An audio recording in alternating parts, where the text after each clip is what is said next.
Okay, Emmy lovers, we are days away from the Emmy nominations, and here to tattle on them ahead of time, we've got Charlie Bright, we've got Marcus Dixon, we've got Riley Chow, and I'm your host, Tom O'Neill, and we're going to start with Marcus Dixon for Best Drama Series.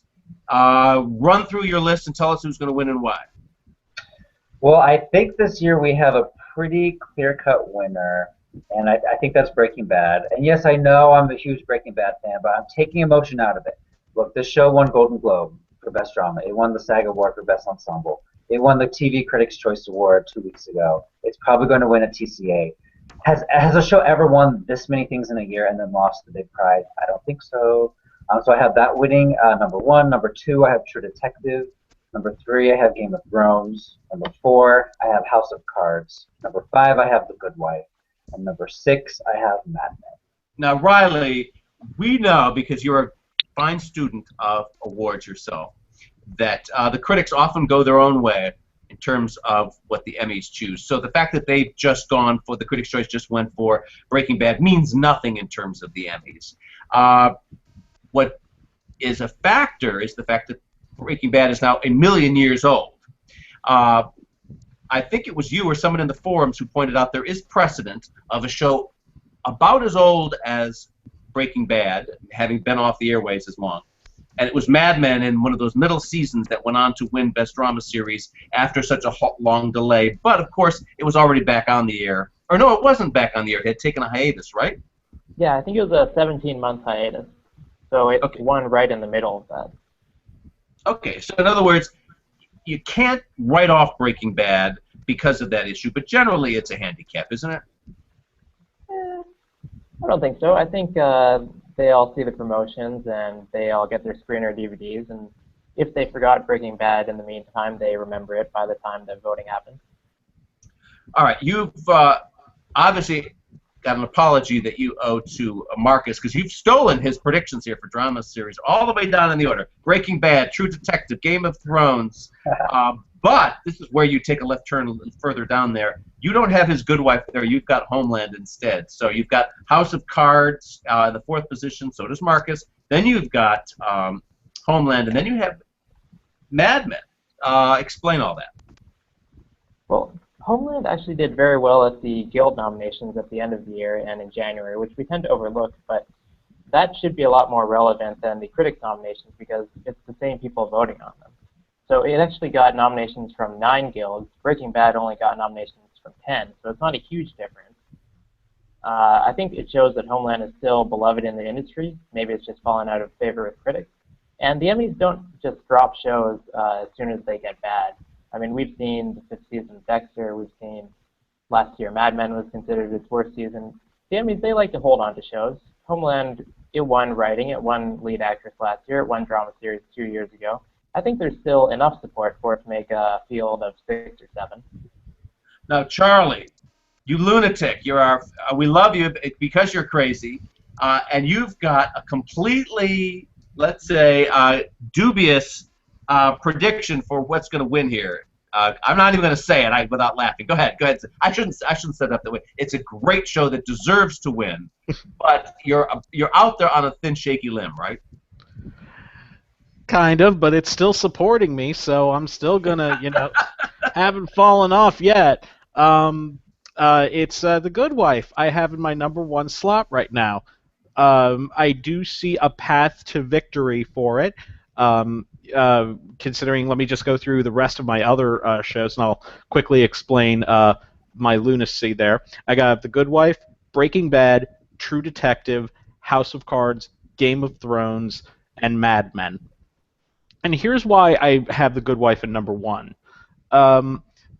With all of those shows have such a very cool, hip factor to them that here is this one show, and it's that example that you like to bring up, Tom. It's the orange in the bag of apples, the apple in the bag of oranges, the meth in the thing of pot. I don't know how you usually do it, but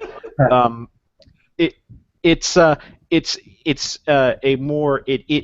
network show, and networks have not been doing as well, specifically in drama. Networks have not. They didn't even get nominated last year. That's right. No network shows got nominated in this category last year, including The Good Wife. Completely exactly. snubbed in this top category. Juliana wasn't even nominated for lead actress last year. Yeah, do we consider Downton Abbey Network PBS? Not real. That's a good question because Yeah. that's what we need to address here. You guys do not have Downton Abbey on your list. You don't have Masters of Sex. You don't have The Americans. And we know that those shows are kind of in a little cluster, at the bottom. That any one of those three or all three are actually possible. Mm-hmm. Yeah. Why does nobody have Masters of Sex on your list? Why?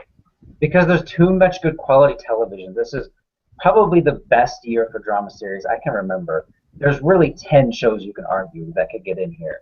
And narrowing it down to 6 is really, really hard. I had to take Homeland out. I still like that show, but it really, really went downhill this year. That's why I took it out.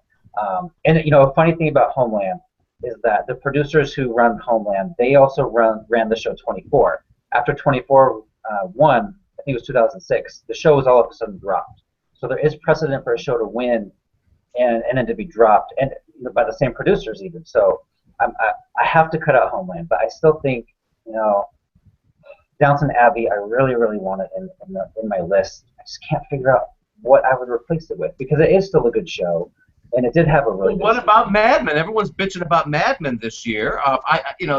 Mad Men really rallied at the end. That finale was a work of art. It was brilliant. Robert Morse doing his best things in life are free, soft shoe. Production number was inspired. It still gives me chills to think of it. And I think that he wrapped up his story so beautifully there that he redeemed a lot of the issues and problems. I'm talking about Matt Weiner here that he had set up earlier in the season, which were basically the fact that not much was happening again. It's a great show. It seems to lose its pace sometimes, but boy, it rallied at the end, and it certainly, I could be wrong here, but do any of you guys think Mad Men's in trouble and could be? You all have it in your list. You all have it in the 6th position. Do any of you guys think it could actually not be nominated? Yes. For sure. I don't think so. Mad Men wasn't nominated by either of the critics groups or the Globes or the Producers Guild or the Screen Actors Guild or the Directors Guild. Like, if it gets in, it'll just be because it has so much steam from its 4 drama series wins that it has just enough to push it over the edge. I think also we will see 7 nominees through the new rules, so I think I have a harder time seeing it miss the lineup of 7, and I have Masters of Sex in that 7th slot. But Masters of Sex has a critic score close to 90. It's like 87, or maybe it is 90. It has done well at the Critics' Choice nominations. It had a bunch of them there, 4 or 5. It's Showtime. It's sexy. So why? I'm sticking with you, Riley. Why do you think that you don't see it in this list? Why does? Because and I like your arguments that you look backward to the Guild Awards, because that's something we don't do enough of here. Or in some cases the Critics Awards, which are at least telling us about buzz on the media side. Well, this is a show that's got really good buzz, and it started well, but it started kind of slow. What's your thought on Masters of Sex? Can it get in, Riley? Yeah, like I said, I have it in that 7th slot, but I think if we want to continue looking backwards, then you kind of see that TCA didn't nominate for anything, which kind of demonstrates a lack of passionate support, which maybe isn't so key to Emmy nominations, but it does poke a few holes in it. And going back to the guilds, all it got was a Writers Guild nomination, but it was overlooked by all the other ones, even though being eligible. All right, well, let's remember how Emmy voting is done in this stage. Let's remind our viewers and listeners here that the 16,000 or 17,000 members of the Academy get their ballots. What are there? 80, 90 entries for drama series. They are tasked with checking off 10, not in numerical order. They just check off, I like these 10 nominations, these 10 shows to be nominated. Now, we know that there are only 6 or potentially 7 slots if there's a tie. So there's no numerical ranking or weighting going on here. It's just these, and we know that the shows we're talking about, at least 9 of them are probably going to be in there.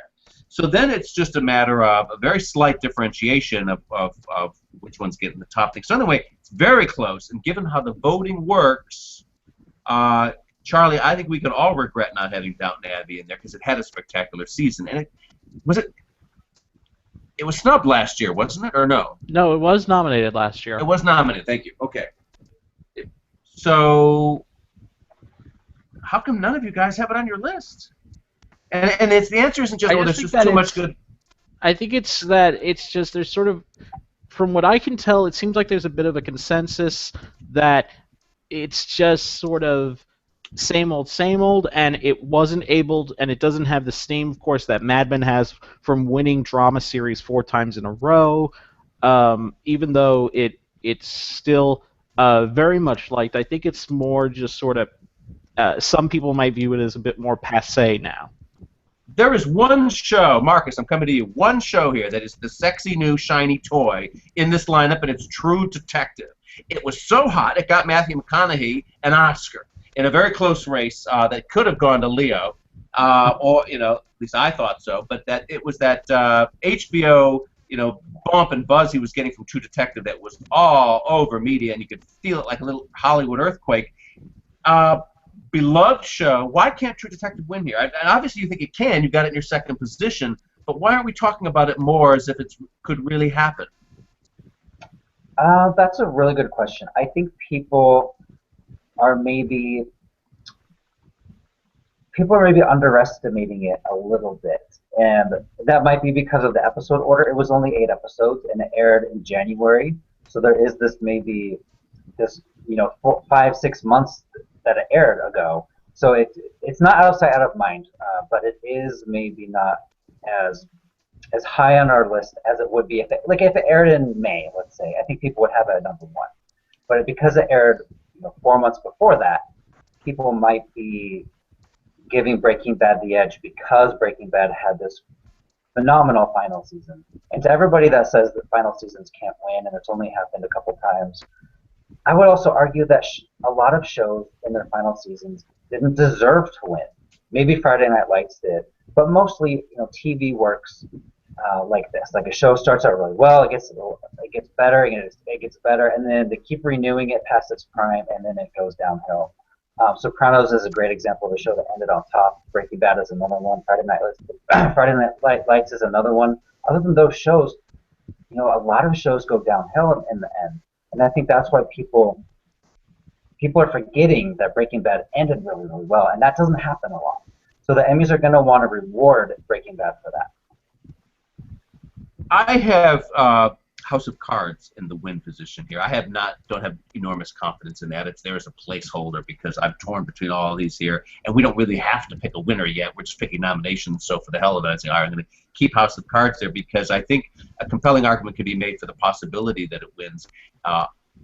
If you believe that the voters are actually watching these episodes, and if they do watch the 2 sample ones that they get, they're on the 3 juries, they get a total of 6 divided into 3 pairs that are rotated among them.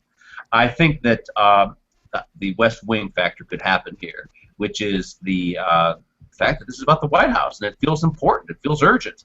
And while I liked the first season, I was wowed by the second season. And, of course, spoiler alert, he becomes president. He takes over the whole show. It's on Netflix. It's on. I mean, it's a sexy thing. It could be vote. It doesn't seem to have that much buzz right now because of this other problem, the same problem that a lot of these other shows have, like True Detective and Breaking Bad. It's just old news, right? Does anybody have some thoughts on House of Cards? Interested a writing nomination last year. What's that? It couldn't get a writing nomination last year. Okay, that's an interesting observation. An interesting thing about House of Cards is that if it had aired once a week, like every other show does, and it premiered February 14th, the finale would have been, if my calculations are right, the finale would have aired May 9th. So we still would have been talking about this show a month ago. But I feel like people stopped talking about it in March. And the only time people talk about House of Cards is when people get angry that they were spoiled on House of Cards. I feel like. That's an interesting observation. But yet, Marcus, it's the of the episode dump. It's the episode dump. It could be a drawback. It's a disadvantage of the episode.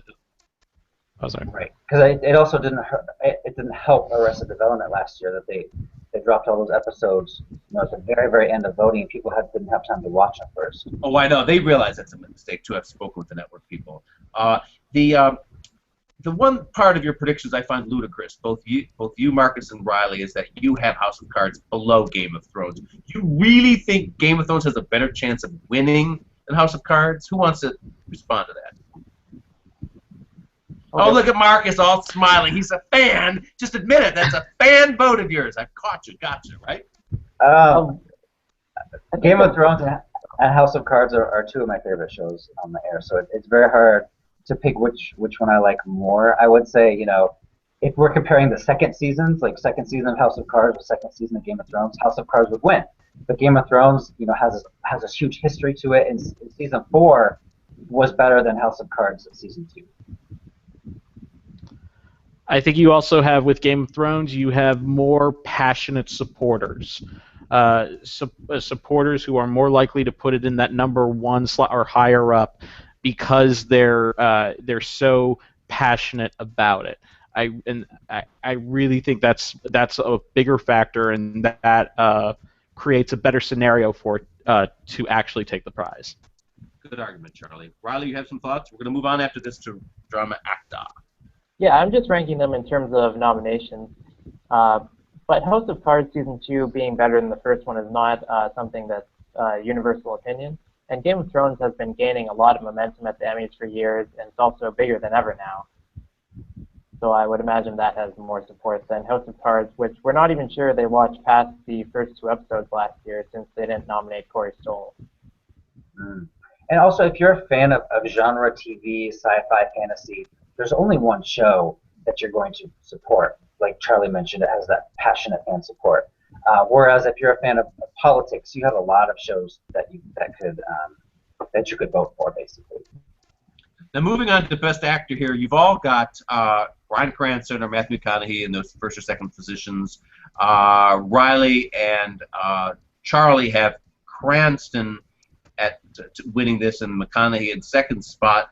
Marcus, to you, you've got McConaughey first here. Why is that? All right. He just won an Oscar. He just won the Critics' Choice. He's not going to be on season 2, and I think that's important because the Emmy voters know this is their only chance to give Matthew McConaughey an Emmy, possibly for his entire life. He's probably never going to do TV again. So this is their one and only shot to get McConaughey an Emmy. They're not going to pass that up. Okay, now you guys disagree. Riley, give me your best Bryan Cranston argument. I think it just all comes down to the episodes. We've seen many times where people have got a ton of buzz, and they lose because of episode submissions that aren't as good, like Juliana Margulies losing to Keira Sedgwick a few years ago. Or you can look at last year, like Kevin Spacey, he's a movie star, right? So why didn't he win? Bryan Cranston, he has Ozymandias, and he has many really good scenes there where he's kidnapping the baby, where he's reacting to his brother-in-law's death, or he's having a tearful phone call with his wife for the last time. I was watching True Detective. I'm not sure what episode Matthew McConaughey will submit. He'll get 2 episodes with Woody Harrelson, but I don't think any individual moment can top what Bryan Cranston did in his most likely submitted episode. Charlie. This category, at least right now, is the battle royale to me of all the categories that we got this year. The showdown between McConaughey and Cranston is going to be epic, even though it really will boil down to when they just open an envelope and say a name. But Jeff Daniels again. What the hell? Oh no. Can we write in Jeff Daniels? Anyhow, I just think I just have Cranston out there ahead. I do think it's going to be it's so hard to tell right now because I think McConaughey could submit. I think the season finale of True Blood. What am I saying? True Blood, True Detective. I do that all the time. He could submit the season finale of that, where he has some very, very good scenes as well, and it's pure Emmy bait there, just like Ozymandias, and it's going to be really tough to see which one comes out on top. I have Cranston ahead right now because it might just be. I can't even think why I have him, and if it were McConaughey, I couldn't think of why because the reasons for each of them are so strong. And just right now, I have Cranston up front. I agree that Spacey is lagging behind here because he doesn't have the big showy episode. What makes his character so delightful is it's so sinister and smoldering there. All three of you have Woody in there. Let's talk about the differences that you have. Riley has Michael Sheen in here, but does not have John Hamm. Explain, Riley. Oh, yes, you do have John Hamm. But so who are you missing here? You've got. Oh, you don't have Jeff Daniels, and nobody has James Spader. Shame on you guys. That's a real possibility. An Emmy darling, right? Yeah. Giving a very showy performance. Riley, what do you think of all that? Well, is he an Emmy darling, though? Like, he was nominated 3 out of 5 times for Boston Legal. He won 3 times. He's on his strong tape, but I don't know if he did that well out of the popular vote, which is what gets you the nomination in the first place.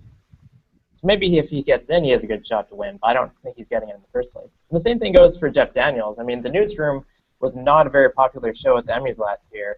I mean, it got 3 nominations. They snubbed Thomas Newman. It missed most of the things that it got nominated for at the Guild, like casting and directing. I think Jeff Daniels probably just barely squeaked in, and then was able to thrive on, his liberal speech at the beginning of his episode. So if you have new people coming in like Woody Harrelson and Matthew McConaughey, I don't think there's space for him anymore. My favorite part about Jeff Daniels winning the Emmy last year was that I think it was the very next day he started filming Dumb and Dumber 2. Yes.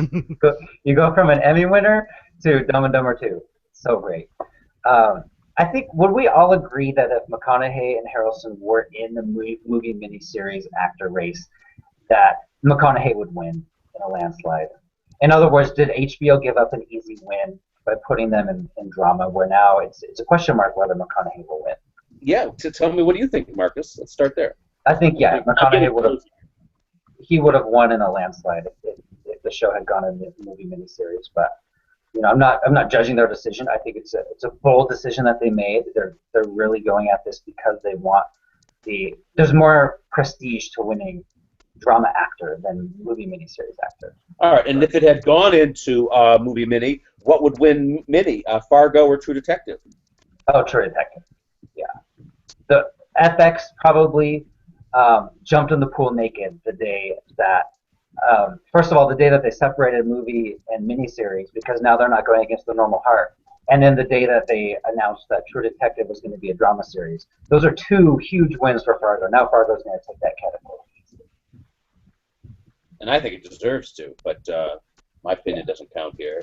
What do you think, Riley? If would Fargo have had any chance to beat True Detective for mini, and would McConaughey have automatically won Best Actor in a mini if he had been competing over there? I think the HBO factor versus FX is too strong. True Detective would have toppled Fargo. I think why we're discounting True Detective in drama series now, though, is because of Fargo. Because Fargo came along, it's very easy to compare True Detective with Fargo, and a lot of TV critics, especially after they were dissatisfied by the True Detective finale, are downplaying True Detective now. It doesn't have the buzz that it did because of Fargo, I'd say. Charlie? I don't know. I actually think that would just make the category of lead actor in a miniseries or movie just all the more crazy. I mean, you think about you had McConaughey and Harrelson, and then you add that possibly Billy Bob Thornton, Martin Freeman for Fargo, and Mark Ruffalo for The Normal Heart. That is just an amazing category, and I think McConaughey probably would edge him out, but I think it would be incredibly close. Okay, now Marcus and Riley, I'm going to invite you to a public hanging, and we're going to lynch Charlie right here over his Best Actress predictions. He doesn't have Tatiana Maslany here for among his nominees. You guys do, and you're dangerously close to getting lynched yourself because you both got her in last place now, or 5th to last. So here's my point: these Emmys are chosen by judging panels. We know that. They love the big, showy, splashy performances. Tatiana has 3 or 4 outstanding episodes where she's crying. They love the split personalities. That's how what's her name from United States of Tara, Toni Collette, won, and half of the soap stars win. And that's how Lindsay Wagner pulled off one of the biggest upsets in Emmy history for The Bionic Woman. She played 2 different versions of herself. They're suckers for that. Now, I've lost track of how many clone versions there are of Tatiana on that show. I think it's up to 8 now. So first of all, Charlie, let me come to you. And if she gets in, I think she can win, Tatiana. She was and I think she gets in because she was on the cover of Emmy magazine, the June issue. That's very powerful. That's voting month. BBC America did send the DVDs of her performances to the entire Actors Branch. They ran a very aggressive campaign, and sometimes it takes a while to build here. So you think, however, that you'll run through your list and say who the 6 women are that you think gets in above Tatiana and why you don't think she does. Okay, so we got Robin Wright number 1, followed by Claire Danes for Homeland, Kerry Washington Scandal, Juliana Margulies for The Good Wife, Elizabeth Moss Mad Men, and Michelle Dockery for Downton Abbey. Because I don't have Downton Abbey in my drama series race, and I feel like a lot of the voters probably don't have it in the same regard. That's why I have her at 6th, and I would put Tatiana Maslany probably in my number 7 slot. I think there's a lot for it to overcome, especially considering it wasn't nominated. It didn't get in last year when it was going through the height of all this. Oh my, what is this? When she out of nowhere won both TCA Critics' Choice Awards. If she gets nominated, I absolutely believe she has a good shot at would have a good shot at winning. I only just started watching Orphan Black, so shame on me for waiting so long, and I just don't. It's just one of those things where I think sometimes the subject matter might just be its own biggest hurdle. It might be a hard sell for some of the older snobby Emmy voters, but I think there is the chance for her, and if she does get in, she does have a chance to win. Okay, good. Why do none of you guys have one of last year's nominees, Vera Farmiga, in your list? Not one of you. And I think she could win this year as well. If you saw the finale of Bates Motel, it was a fireworks display of bravura acting. My God, it was just suspenseful. It had you gripping your nails in the bottom of your seat. She was up and down and all over the place, really, and fighting for the life of her son. And then at the end, if you saw the finale, the final scenes where we finally see Norman Bates lurch into lunacy. We've been waiting for him to go completely insane, and he finally did so at the end of the thing, at his mother's knee. It was great. So, Riley, first of all, why no Vera Farmiga for you? And second of all, give us your best argument for Robin Wright winning, because you've got her in first place. Yeah, I'm not sure if Robin Wright actually wins. Again, I'm ranking based on nomination. But she does, everybody loves Robin Wright now after her speech in her episode when she, talks about her past rape. I think we need to worry about Claire Danes, though, who a lot of people are dismissing because, Homeland's not hot right now. But she does have a really strong tape in the finale in which, she grieves and, I don't want to say too much, I guess. But we shouldn't underestimate her either. Okay. Marcus. There's one thing that I just changed last week. I didn't have Tatiana in my list because I'm being very, very conservative this year. I'm not putting a lot of new people in there. I'm keeping a lot of the ones from last year, just strategically. But I had Elizabeth Moss in this list up until a week ago, and I said to myself, there's no reason for her to be nominated this year. She's a great actress. I think we all love her. But the show only aired 7 episodes, as we know, and she wasn't really the highlight of any episode this year. She didn't have an overarching story that people were talking about. So when I thought these things to myself, I said, there's no way she's going to be nominated. I took her out. It felt right to take her out also and to replace her with Tatiana. I feel like if people are going to start moving on from Mad Men, If the voters are going to move on from Mad Men, it may not be in the main category or John Hamm. I could see her going out. I could see Christina Hendricks going out this year. Maybe some of the littler ones first. But I think it's in for series and actor. But I think Elizabeth Moss is done. Yes, and I think that we've all talked about this. I think you guys agree too that Robert Morse could be the very first winner of Mad Men. Remember, its actors have never won. The show has won 4 times its best drama series, and it's peculiar that it's never won an acting award. And then how bizarre at this late stage it would end up winning for guest star Robert Morse. That'd be kind of nice poetic irony. Not gonna happen. Oh, you're nuts! You tell that to Chris Beecham, Charlie. Chris is sold on Robert Morse winning this one. Remember, this is guest actor in a drama series. They're going to edit it down to just the parts that he was in, which, from what I can remember when I watched that finale, was only like 6 minutes. And while he's good, it's not a powerful, like, oh my god. So if they're not going to be able to recognize the greatness of John Hamm's performance in The Suitcase, I doubt they're going to recognize the greatness of 6 minutes of Robert Morse. However great it may be, even though I've seen it and I thought it was okay, but however, it's just so limited. I do not see it winning. Possibly we're going to have to have you square up against winning. Chris, though. Chris thinks it's already practically a done deal. They've actually changed the rules this year. Now the guest tapes are no longer edited. Oh, really? Yeah, just this year. I didn't know that. That's fascinating. That'll help Robert Morse then. That will help him. Because the payoff, that musical number at the end, is such a big dramatic build-up. It's fantastic. But if they were edited, Charlie, I see your point. Yes. Let's talk about Robin Wright. She has an episode that, up till now, she was far too subdued as a character on that show to win. She's just the kind of like the loving, dutiful power behind the throne to this sinister, diabolical USVP character. So, but this year we see her really blossom. Right? What is the episode that she has that we're all talking? I forgot the name of it. What happens? Chapter 17. What's that? Riley? Chapter 17. All right, tell us about it. Well, she's giving an interview with a reporter, and then she kind of has to think on her feet. She wants to cover up that she had an abortion, so she says that she was raped previously, which she was as well.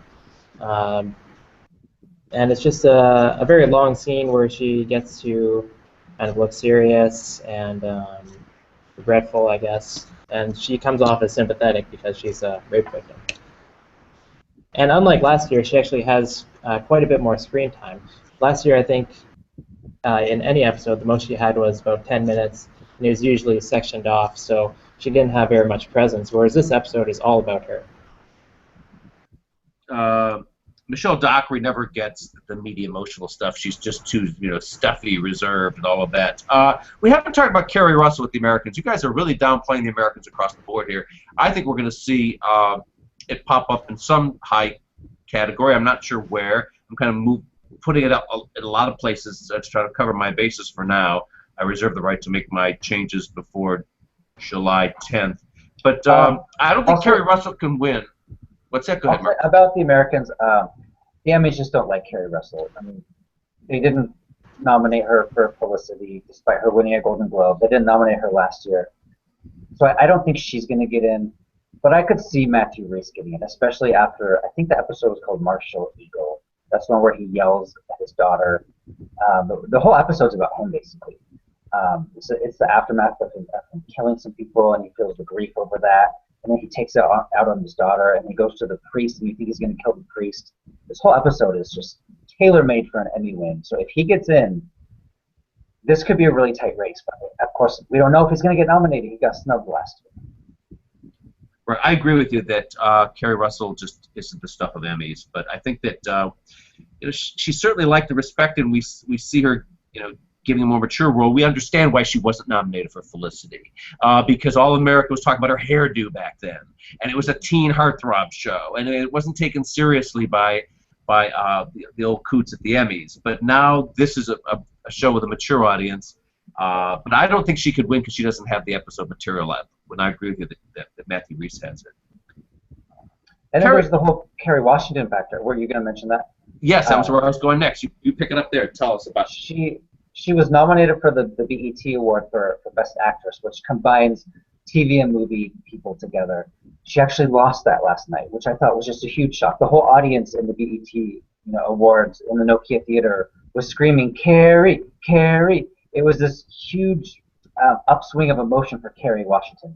And when the person opens the envelope, it's Lupita Nyong'o, and there was this very strange silence in the theater. Of course, BET Awards are very, very different from the Emmys, but I think it's very telling. She can't even win there, where people were.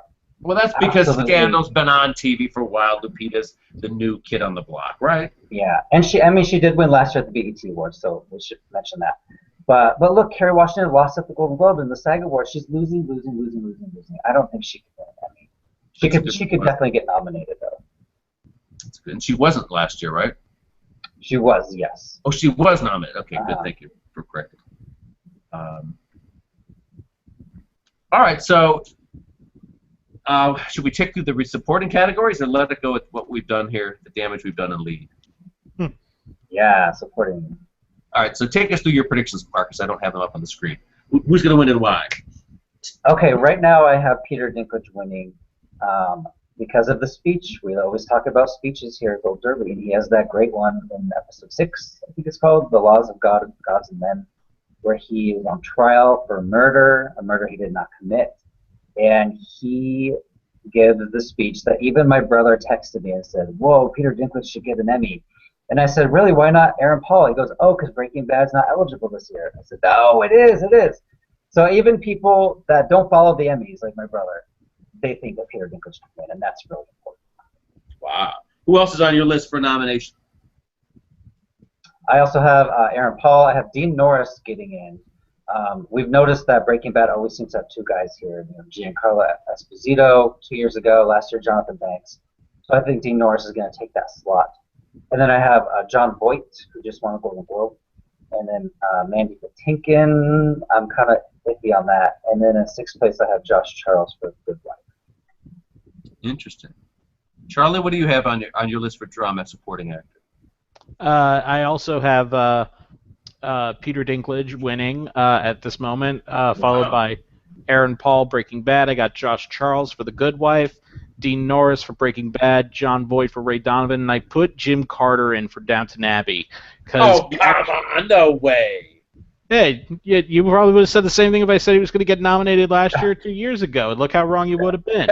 But, But he actually does have some great storylines this season, and his performance actually was one of the things that stayed with me. And especially as someone who watches things now and looks at things in terms of episodes and and is this an Emmy episode when I'm watching a show. Carter has material that could definitely put him in play this year. And I just think he's. I think there is goodwill towards him personally as well. Riley, give us your list. Yeah, I really admire that Jim Carter prediction because he was nominated last year and the year before, and nobody saw it coming either year. I mean, the first 2 episodes of this year, he has a very prominent storyline in both of them, and he gets to submit both the episodes together because it aired as one in America. However, it would still probably be the weakest tape in the category, and ultimately there were too many other people, so I had to push him out. I have him in 7th right now. So I've got Aaron Paul winning, Peter Dinklage in 2nd, and then I also have Dean Norris. But Dean Norris, I'm a little shaky on lately because how you keep bringing up that Breaking Bad aired so long ago. Like, that's not going to hurt it when it comes to wins because it comes down to tape. But in terms of nominations where people are just trying to remember, like, oh, what was a good performance this year, they might not even think about him because it was so long ago. And he didn't get a Critics' Choice nomination recently, and you'd think that that'd be a group that would want to recognize kind of a character actor like him. I also have Mandy Patinkin, who's on shaky ground because of Homeland's fall. However, he had more screen time than ever this year, so if Homeland's going to lose any nominations, he would probably be the safest. And then I've got Josh Charles because this category loves people who, meet their end. Right. So let's explain to voters how this category works. The voters actually, in all the acting categories, check off 6 that they like. Again, they do not rank them. They do, for program, check off 10 when there only will be 6 nominees. But here they're restricted to 6, which of course is illogical and stupid. But we're talking about Hollywood Show Business Awards, so what do you expect, right? Moving over to Drama Supporting Actress, Marcus, take it away. Apparently not. Charlie, you take it away. Drama Supporting Actors. All right, then. First on the chopping block, I got Anna Gunn, Breaking Bad on the top position, followed by Maggie Smith, Downton Abbey, Christine Baranski, Good Wife. I probably should flip those. Put Christine in second and Maggie in third. Christina Hendricks for Mad Men, Amelia Clark, Game of Thrones, and Michelle Monaghan for True Detective. Okay. And who do you have winning? I have Anna Gunn. Anna Gunn winning. Yeah. She's got the episode, and she's got the buzz with Breaking Bad. I think she's in very good position. The fact that she won last year, she was able to actually beat Maggie Smith last year, is a very good sign for her to possibly take it again this year. Okay, Riley, pipe in here. Yeah, Anna Gunn's unsolvable. I forgot I have John Boyd on my position for support here. The supporting actress category is really interesting because nobody seems, except for Anna Gunn and Maggie Smith, nobody seems that strong for a nomination. Like, anybody could miss, I feel. I've got Amelia Clark in 6th position, for example, just because Game of Thrones, it seems like it's on such an upswing in terms of nominations. But, she really didn't do anything this year. Well, wait a second. Let's stick with that because I don't watch Game of Thrones. I need your input here. I've been seeing in our forums, Riley, all over the place. Lena Headey, Lena Headey. The Throners are just rooting for her, but she's down in the 15th slot according to the experts. We're not giving her any hope. Did she have more of a standout role this year than Amelia did? Could that happen? In other words? Like, she did, but all her material came at the beginning of the season, so by the end she had kind of been forgotten too. Okay. Yeah. Who else? I also have Bellamy Young for Scandal. She just won the Critics' Choice Award. She has a very buzz-about storyline also involving rape. Michelle Monaghan seems like, she's the only actress on her show, and she has an episode to submit, so she seems like a good choice. Christine Baranski, because I want to take her out, but The Good Wife does seem to have some momentum this year. Charlie. And she has an episode. She has a couple episodes this year to submit. Yeah. I have Christina Hendricks missing because Mad Men, it's going to miss somewhere. And John Hamm and I'm predicting the series, both of them. Elizabeth Moss, I actually disagree with Marcus. I thought she had a lot more to do this year than last year. She seems like a very easy one to miss out, Christina Hendricks.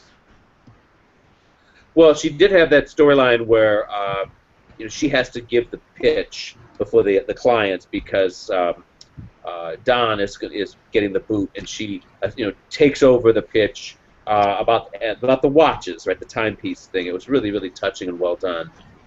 It wasn't a great bravura thing last year. Did she have the episode where her boyfriend gets shot, or she stabs the boyfriend and all that? And a big, flashy, over-the-top thing. She doesn't have that this year, but she does have the more emotional ad sales pitch one. All right, looks like we lost Marcus. He's been booted off here by cruel Google Hangout. We didn't do it, really, Marcus. So we're just going to have to let Charlie and Riley have the last word on supporting actors because Marcus isn't here to defend his picks. So thank you, everybody, for tuning in. We're going to take the comedy categories very soon, dissect all of those for you guys, and it's countdown to the Emmy nominations. This is awards Christmas for us here at Gold Derby. We love these awards more than the Oscars, as you all know, and we have the in-depth coverage that you will find nowhere else on the web or on TV or in good old-fashioned newspapers. We'll see you soon. Thanks.